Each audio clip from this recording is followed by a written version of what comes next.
Hello everyone, welcome to my YouTube channel. आज का जो टॉपिक है वो बहुत इम्पॉर्टेंट होने वाला है, क्योंकि इसमें हम लोग डिस्कस करेंगे कि हमें ट्रेनिंग कहाँ से करनी चाहिए, एक फर्म से करनी चाहिए या फिर एक कंपनी से करनी चाहिए। तो चलिए शुरू करते हैं।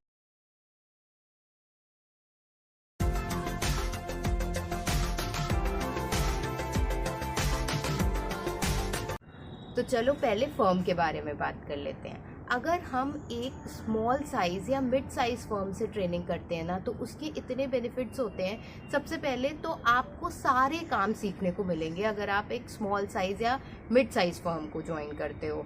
और वही चीज़ अगर आप एक बड़ी कंपनी करते हो तो आपको डिपार्टमेंटल वर्क ज़्यादा सीखने को मिलता है। आप एक ही काम को रिपीटेडली करते हो तो आपका जो एक्सपोजर होता है वो इतना ज़्यादा नहीं होता।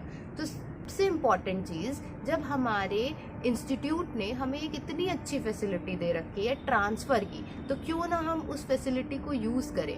कि अब मेरी सिर्फ 1 महीने की ट्रेनिंग बची है, तो मैं अपनी ट्रेनिंग से बहुत सेटिस्फाइड हूँ। मैंने बहुत कुछ अपनी ट्रेनिंग में सीखा। क्यों? क्योंकि मैंने एक CS ने जो एक बहुत अच्छा बेनिफिट दे रखा है उसका यूटिलाइजेशन किया। वो ये बेनिफिट कि हम अपनी ट्रेनिंग में ट्रांसफ़र ले सकते हैं। सबसे पहली चीज़, मैंने स्टार्ट किया एक स्मॉल साइज़ फर्म से। वहाँ पर काम सीखा, क्योंकि उनके बहुत सारे क्लाइंट कंपनीज थी, तो कहीं बीच में राइट इशू का आने लगता था काम, कहीं प्राइवेट प्लेसमेंट का, कहीं कोई और काम आ रहा है। उनकी एनुअल फाइलिंग इतनी सारी कंपनीज का करना, XBRL करना, और भी बहुत छोटे काम बड़े काम सब कुछ सीखने को मिला, क्योंकि वहाँ पर ट्रेनीज भी कम थे और वो फर्म भी स्मॉल फर्म थी। उसके बाद लेकिन उनके पास लिस्टेड काम नहीं था, बट कोई बात नहीं। उसके बाद मैंने ट्रांसफ़र लिया अपना कंपनी में, जो एक लिस्टेड कंपनी थी, पर बहुत ज़्यादा बिग लिस्टेड कंपनी नहीं थी, वो एक स्मॉल लिस्टेड कंपनी थी।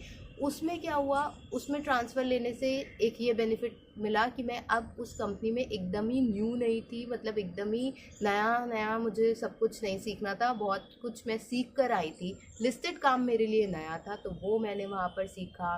दूसरी चीज़, कम्युनिकेशन और स्ट्रॉन्ग हुई।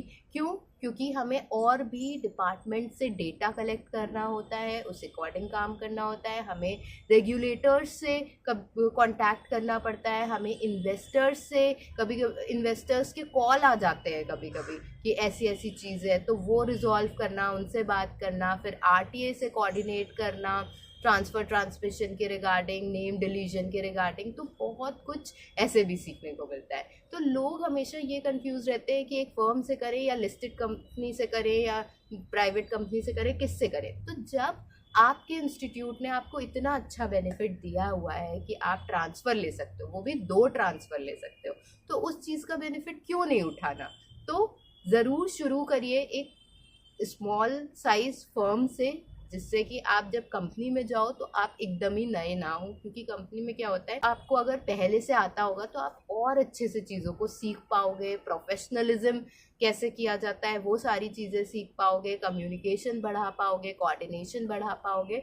तो आई थिंक आपको दोनों जगह से ट्रेनिंग करनी चाहिए। ये नहीं कि सिर्फ फर्म से, ये नहीं कि सिर्फ कंपनी से। तो मेरा जो एक्सपीरियंस रहा वो मैंने आपको इस वीडियो में शेयर किया। आई होप आपको ये चीज़ें बेनिफिशियल रही होंगी, और अगर आपको कोई भी डाउट हो तो आप कमेंट में ज़रूर बता सकते हैं। Thank you for watching.